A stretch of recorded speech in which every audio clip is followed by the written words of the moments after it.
अब केपी ओलीले प्रधानमन्त्री छोड्ने फेरि प्रचण्ड प्रधानमन्त्री हुने अथवा माकुनी प्रधानमन्त्री हुने अनि जो विदेशीका दलालहरूलाई यो प्रधानमन्त्री पद बुझाउनु भन्दा उहाँले संसद विघटन गर्नुभयो, जनतामा आउनुभयो उहाँ, त्यसको लागि उहाँलाई हामी भव्य स्वागत गर्न चाहन्छौँ। प्रदेश सभा विघटन गर्नुपर्छ पर्दैन, संविधानै विघटन गर्ने। अब जुन संसद भङ्गले संविधानको चाहिँ एउटा औचित्यमाथि प्रश्न चिन्ह खडा भएको छ। हामीले यो 72 सालको संविधान त मरिसकेको लास भनेर पहिले हामीले भनिसकेका थियौँ। हेर्नुहोस्, अब प्रधानमन्त्रीज्यूले एउटा अर्को पुण्य काम के गर्नुपर्छ भन्दा चाहिँ श्री 5 ज्ञानेन्द्र सरकारको चाहिँ जुन विषम परिस्थितिमा राज्य आरोहण मात्रै भयो, राज्य अभिषेक भएको छैन क्या।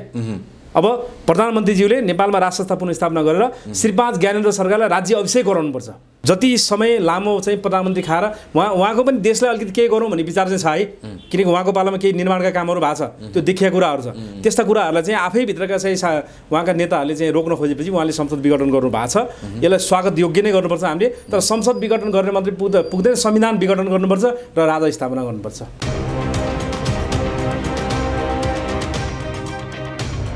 हामीसँग हुनुहुन्छ साई युवा शक्तिका केन्द्रीय अध्यक्ष पशुपति खड्का।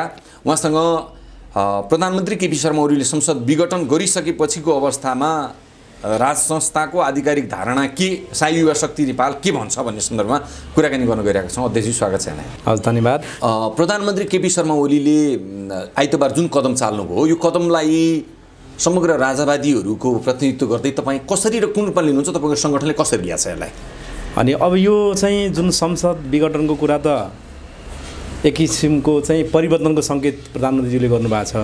अब हामीले भनेका छौँ नेपालको अन्तिम प्रधानमन्त्री, गणतन्त्र नेपालको अन्तिम प्रधानमन्त्री केपी ओलीज्यू हो भनेर। आजभन्दा चाहिँ उहाँ प्रधानमन्त्री भइसकेपछि मैले चाहिँ धेरैवटा चाहिँ मिडियामा बोलेको थिएँ, तपाईँकै मिडियाबाट पनि यसलाई चाहिँ ब्रोडकास्ट गरिएको थियो।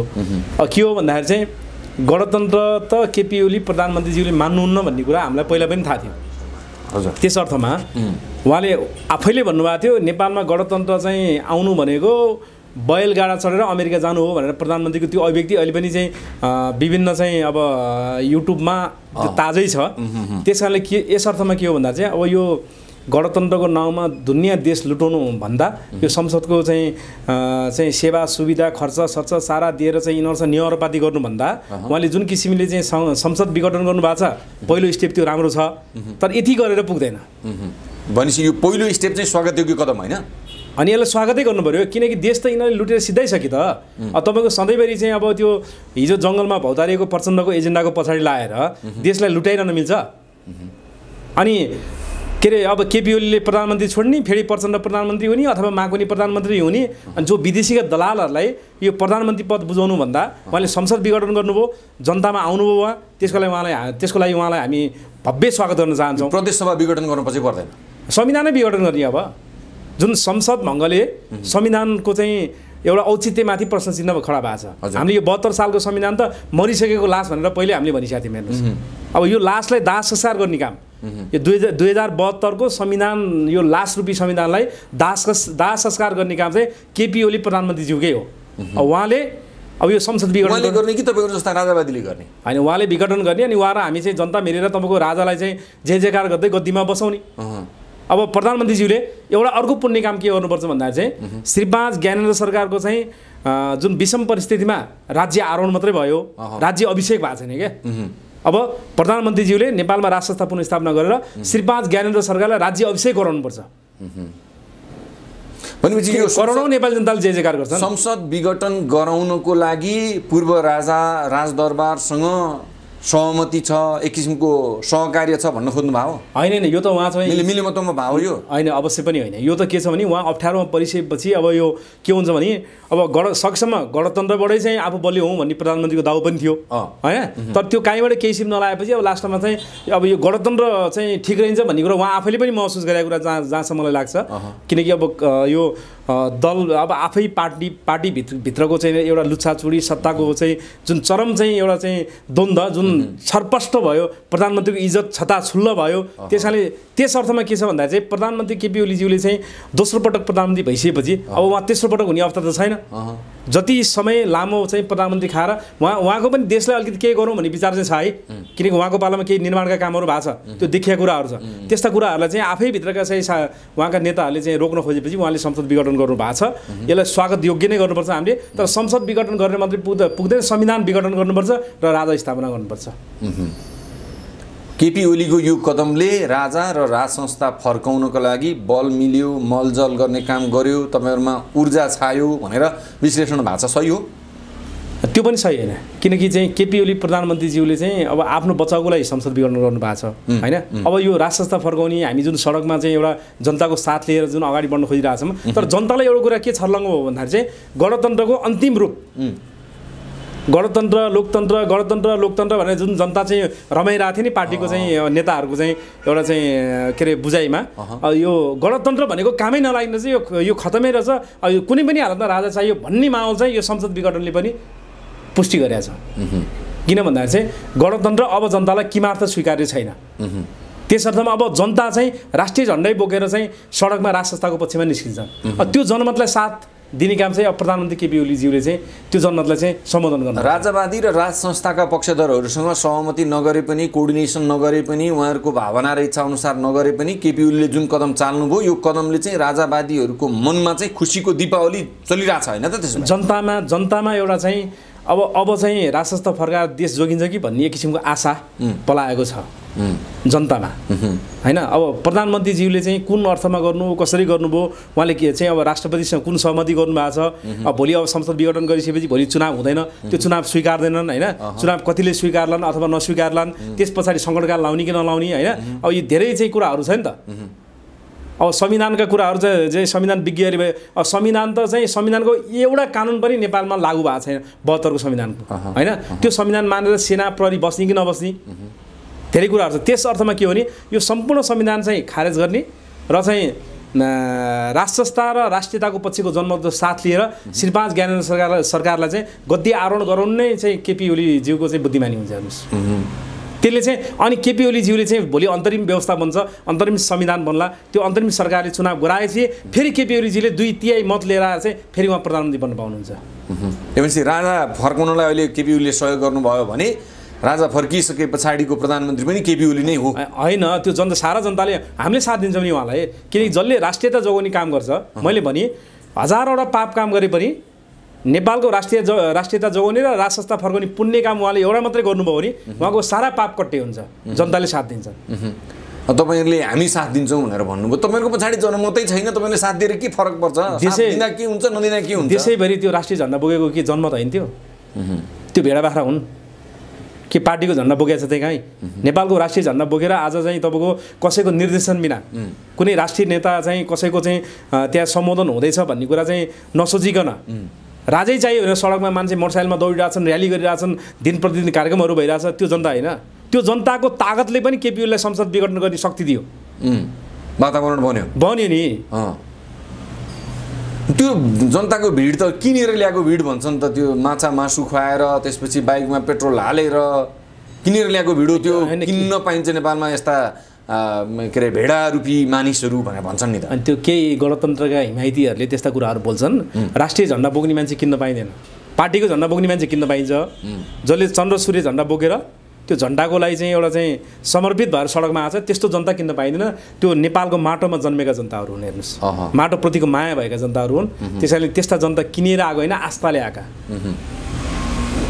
भनेपछि स्वतस्फूर्त रूपमा राष्ट्रिय झण्डा बोकेर राज संस्थाको पक्षमा अहिले देशव्यापी रूपमा जुन माहौल बन्यो, अहिले हैन 1 महिनादेखि त्यो माहौलले संसद विघटन गर्नलाई बल प्रदान गर्यो होइन? होइन, अब प्रधानमन्त्रीज्यूलाई के भयो भन्दाखेरि चाहिँ अब भोलि यिनीहरूले साथ नदिए पनि जनता जुन एउटा राष्ट्रिय झण्डा र देशको लागि राज संस्थाको लागि आएका छन्, भोलि यो पक्षमा निर्णय लियो भने मलाई पनि चाहिँ साथ सहयोग हुन्छ भन्ने उहाँको त्यो एउटा आशाको चाहिँ किरणहरू त्यो त्यसमा पनि छ क्या। त्यसरी पनि उहाँलाई चाहिँ एउटा आत्मबल मिलेको छ। अब तपाईँहरूले भन्नुभएको छ प्रधानमन्त्री केपी ओली चाहिँ गणतन्त्र नेपालको अन्तिम प्रधानमन्त्री हो, अब गणतन्त्र टिक्दैन भनेर भन्नुभएको छ। यदि गणतन्त्र टिकिरह्यो र अगाडि बढ्यो, फेरि राजनीतिक सहमति भयो र निर्धारित समयमै 78 साल वैशाख 17 गते र 27 गते निर्वाचन भयो भने त्यो निर्वाचनमा राजावादीहरूको भूमिका के हुन्छ? तपाईँहरू सहभागी हुनुहुन्छ, निर्वाचनमा भाग लिनुहुन्छ? त्यो निर्वाचन बहिष्कार गर्ने हो। गणतान्त्रिक व्यवस्थाले त्यो निर्वाचन एक त गराउन सक्दैन केपी ओली सरकारले गणतन्त्रको जगमा बसेर चाहिँ यदि त्यो निर्वाचन गराउनु छ भने चाहिँ यो संसद विघटन किन गरे? फेरि आउने यही प्रचण्ड र माकुनी अनि तपाईँको यी झलनाथ खनालहरू हुन् अथवा देउवाहरू हुन् होइन, तिनीहरूलाई नै फेरि संसद बनाएर चाहिँ अगाडि बढाउने त्यो चाहिँ चुनाव किन चाहियो र? मानौँ न यही व्यवस्थामा रहेर त्यो वैशाखको 17 र चाहिँ 23 गतिको जुन चुनाव छ त्यो सम्भव छैन एउटा कुरा। यदि गराइएछ भने पनि त्यो चुनाव हामी बहिष्कार गर्छौँ। हामी चाहिँ चुनाव गरौँ, चुनाव फेस गर्ने सामर्थ्य छैन तपाईँहरू? होइन, हामी जनताले चाहिँ सडकबाट राज संस्था पुनर्स्थापना गर्ने र एउटा बाटो के खुल्ला भयो भने संसारको इतिहासमा यो जननिर्वाचित संसदहरू हुँदाहुँदै कुनै पनि व्यवस्था सडकबाट फाल्न सकिँदैन। तर अब अहिले सडकबाट चाहिँ गणतन्त्र व्यवस्था फाल्ने एउटा बाटो खुल्ला भयो। किन संसद विघटन भयो, भ्याकुम भयो, रिक्तता भयो। त्यो रिक्ततामा अब जनताको तागतले तपाईँको चाहिँ यो संविधान, यो गणतान्त्रिक व्यवस्था फाल्ने र एउटा अन्तरिम चाहिँ एउटा चाहिँ व्यवस्था चाहिँ सरकार बनाएर अन्तरिम संविधान बनाएर त्यो चाहिँ राजालाई पुनर्स्थापना गरेर अन्तरिम संविधान बनाएर त्यही राज संस्थाको नेतृत्वमा चाहिँ गराइएको चुनावमा हामी भाग लिन्छौँ। भने पछाडि तपाईहरुलाई अझै पनि निर्वाचनदेखि डर छ? जनताले साथ दिइसके, जनता आइसके राजाको पक्षमा सडकमा, त्यसमा चाहिँ विश्वास छ, तर त्यही जनताले भोट हालेर जिताउँछन् भन्नेमा चाहिँ विश्वास छैन। होइन, हामीलाई यो निर्वाचनमा भाग लिएर चाहिँ सत्तामा पुगेर 1-2 सिट लिएर आएर चाहिँ मन्त्री खाउँला केही लोभ लालच छैन हामीमा। हामी यो 100% जितमा हामी जान चाहन्छौँ। 100% जनताको चाहिँ जनताले परिवर्तन गर्ने बाटोमा हामी जान चाहन्छौँ नि त। 100% परिवर्तन गर्ने भनेको तपाईँको चाहिँ सडकबाट हो। तपाईँको संसदमा गइसकेपछि के अरे निर्वाचनमा जाने भने त निर्वाचनमा गइसकेपछि त भोलि यी गणतन्त्रवादीहरूले त विदेशबाट पैसा ल्याएका छन्, दुनियाँ गरेका छन्, गरिबलाई चाहिँ दुनियाँ चाहिँ सपना देखाएका छन्, पैसा बाँडेका छन्, किन्छन्। यिनीहरूले जनता त्यति बुझ्ने अझै पनि छैनन्, दूरदराजका जनताहरू, होइन? त्यस अर्थमा चाहिँ अहिलेको यो चाहिँ चुनावमा चाहिँ यिनीहरूले गुन्डागर्दी शैली र चाहिँ किनुवा चुनावमा हामीलाई भाग लिनु छैन।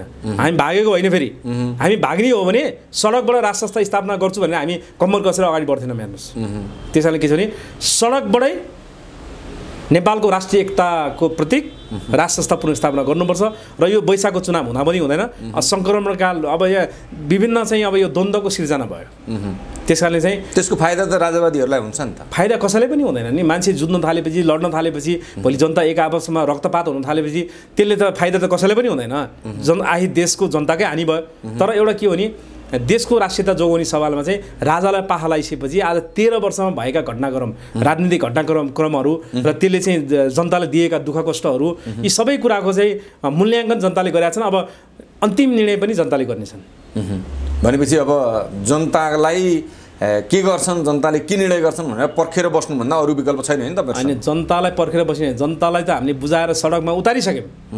अब त्यो जनताको त्यो अन्तिम चाहिँ महाभारतको शक्ति अब यही समयमा, यो 6 महिनाभित्रमा निकालेर कि केपी ओलीज्यूले चाहिँ प्रधान के अरे चाहिँ सजिलैसँग श्रीपाद ज्ञानेन्द्र सरकार स्थापित गर्नु पर्यो, श्रीपेज लगाइदिनु पर्यो। होइन भने हामी जनताको तागत लिएर चाहिँ श्रीपाद ज्ञानेन्द्र सरकारलाई चाहिँ पुनर्स्थापना गर्छौँ। भनेपछि पूर्व राजाले श्रीपेज लगाएर फेरि राजा बन्नको लागि अब 6 महिनाभन्दा बढी लाग्दैन। जनताले साथ दिए भने त एकै हप्तामा फर्किन्छ। मैले बारम्बार भनेको छु, जनता आउनु पर्यो। जुन किसिमले चाहिँ अब जनता आउनु खोजिरहेको छ नि, यो जनता चाहिँ तपाईँको लाखौँको सङ्ख्यामा आउनु पर्यो। परिवर्तन भन्ने कुरा त एक हप्ताको त हो नि। जनता तपाईँको लाखौँको जनता सिंहदरा घेरेर उपत्यका कब्जा गरिसकेपछि एक हप्तामा फर्किने अवस्था बन्छ नि। भोलि 6 महिना त लामो हुन सक्ला, अझै छोटै समयमा राज संस्था फर्कौँ भन्ने चाहना हाम्रो पनि हो, सम्पूर्ण तमाम नेपाली जनताको पनि हो। सधैँभरि यो सत्ताको लडाइँ हेरेर कहिले माओवादी, कहिले प्रचण्ड, कहिले एमाले भनेको छ, ओडादेखि चाहिँ केन्द्रसँग फाइट खेलिरहेको छ। जनता वाक्क दिक्क छ, जनताले काम गर्न पाएको छैनन्, खान पाएको छैनन्, कानुन ठिक छैन, गरिबले कानुन पाएको छैन। यी सारा कुराहरू कहिले पाउने त? उही टिभी हेर्दै सोच्दै जनता बोलाउने। त्यसैले अब जनताले निर्णायक भूमिका दिनुपर्छ, जनता सडकमा आउनुपर्छ र जनताले आफ्नो राज संस्था आफैले फर्काउनुपर्छ। त्यो भन्न चाहन्छु म। त्यसको विकल्प छैन? विकल्पै छैन, राज संस्थाको विकल्पै छैन। किनकि नभए यस्तै खिचडी पाकिरहन्छ। कहिले केपीले संसद विघटन गर्ने अनि अर्कोले सडकमा आन्दोलन निकाल्छ अनि जनताका छोराहरूलाई चाहिँ पैसा दिइन्छ, लजाउँ भनेर के अरे पार्टीका कार्यकर्ता बनाएर सडकमा ल्याइन्छ, टाउको फुटाइन्छ, कोहीले शहीद बनाइएला, होइन? भोलि यस्तै चाहिँ अवस्था बनिरहन्छ। हेर्नुहोस्, जो आए पनि यस्तै रहेछ, होइन? जनतामाथि, नागरिकमाथि खेलबाड नै गर्ने रहेछ जसले पनि। राज संस्थाले कहिले पनि नागरिकमाथि खेलबाड गरेको छैन। पार्टीको नाउँमा जब जनता विभाजन भए, कोहीले कङ्ग्रेसको चाहिँ झन्डा बोक्ने, कोहीले चाहिँ एमालेको झन्डा बोक्ने, कोहीले माओवादीको झन्डा बोकेर लडाइँ लड्या त हो नि, होइन? राज संस्थाकै कार्यकर्ता भनेर अहिलेसम्म लडाइँ लडे जनता तपाईँले पाउनु भएको छ? तपाईँहरू लड्दै हुनुहुन्छ नि अहिले? होइन, हामी त राज संस्थाप्रति आस्थावान, तर राजाको हामी चाहिँ तपाईँको चाहिँ हार्डलाइनर कार्यकर्ता त होइन। किन कार्यकर्ता ट्यागै लाएर राजाकै झन्डा? कार्यकर्ता होइन भने किन लाग्नु भएको त? आफ्नो जीवन नै समर्पित गरेर, होइन? होइन, देशको आवश्यकता राज संस्था हो। यो राज संस्था नेपालको लागि हामीले पुनर्स्थापना गर्दैछौँ भने हाम्रो छोरा नातिको लागि नेपाल चाहिँ सधैँभरि चाहिँ रहिरहन्छ भन्ने उद्देश्यका साथ हामी समर्पित भएर लागेका छौँ। राज संस्था बिना पनि 10-12 वर्ष त रमाइलै भइरहेछ त देशमा। रमाइलै हुन्छ। नेपाली हो कि होइन भन्ने कन्फ्युज हुन्छ आफूलाई। रमाइलो त रमाइलो भइहाल्छ नि, मान्छेले चाहिँ त नेपाली होस् र भनेर चिन्न पनि गाह्रो हुन्छ। मान्छे आफ्नो पहिचान जोगाउनुको लागि राजा चाहियो भन्नु, पहिचान जोगाउनु पर्यो। देशको चाहिँ तपाईँको चाहिँ राष्ट्रियताप्रतिको चाहिँ सम्पूर्ण नागरिकलाई माया, एउटा मोह जगाउनु पर्यो, त्यसको लागि राष्ट्रता चाहियो नि। अब त अन्तमा बताइदिनुहोस्, संसद विघटन भइसके पछाडि नेकपाको स्थायी समितिको बैठकले प्रचण्डलाई प्रधानमन्त्री बनाउने भनेर निर्णय गरेको छ, जुन सम्भव देखिँदैन होइन व्यावहारिक रूपमा हेर्दा, कानुनी रूपमा हेर्दा। जबकि एउटा प्रधानमन्त्रीले छोड्नेको अवस्था छैन, राजीनामा गरे पछाडि मात्रै अर्को संसदीय दल निर्णय गर्दा त्यो हुनसक्ने सम्भावना देखिन्छ। राजनीतिक परिदृश्य कस्तो बन्ने, कतातिर जाने, के देख्नुहुन्छ तपाईँ? अनि अब यस्तो हो, प्रचण्डले प्रधानमन्त्री बन्छु भन्ने आशा त पहिला उहाँले भित्री राष्ट्रपति भएर पनि धेरै चाहिँ इच्छा राख्नु भएको थियो होइन। उहाँ पहिला जनसरकार बनिरहने मान्छे हो, सरकार विरुद्ध छुट्टै प्रधानमन्त्री भएर आफै त्यतिकै हिँड्नु होला, त्यो एक ठाउँमा छ। तर अबको परिदृश्य भने के छ भने संसदीय व्यवस्था मानिसकेपछि संसदीय अभ्यासबाट प्रधानमन्त्रीको नियुक्ति हुन्छ होइन। त्यो त च्याप्टरै क्लोज भयो। त्यसैले अब यस अर्थमा चाहिँ अब यो चाहिँ केपी ओली विरुद्ध उहाँकै चाहिँ पार्टीका केही नेताहरू सडकमा आउलान्, विरोध गर्लान् होइन, कोहीले सर्वोच्चमा मुद्दा हाल्लान्, तर यसले हुनेवाला केही पनि छैन। विघटन भइसक्यो, सिद्धिसक्यो होइन। अब यिनीहरूले के निर्वाचन स्वीकार्न पर्यो कि चाहिँ सबैले चाहिँ गरेर सरकार, ज्ञानेन्द्र सरकार सबैले के गरेर चाहिँ राजाको खुट्टा डोक्नु पर्यो, अरू विकल्प छैन। हुन्छ अध्यक्ष, महत्त्वपूर्ण कुराकानी गर्ने जुन अवसर मिल्यो हाम्रो स्टुडियोसम्म आइदिनु भयो, यहाँलाई धेरै धेरै धन्यवाद ज्ञापन गर्छौँ हामी। हस्, यहाँलाई पनि धन्यवाद।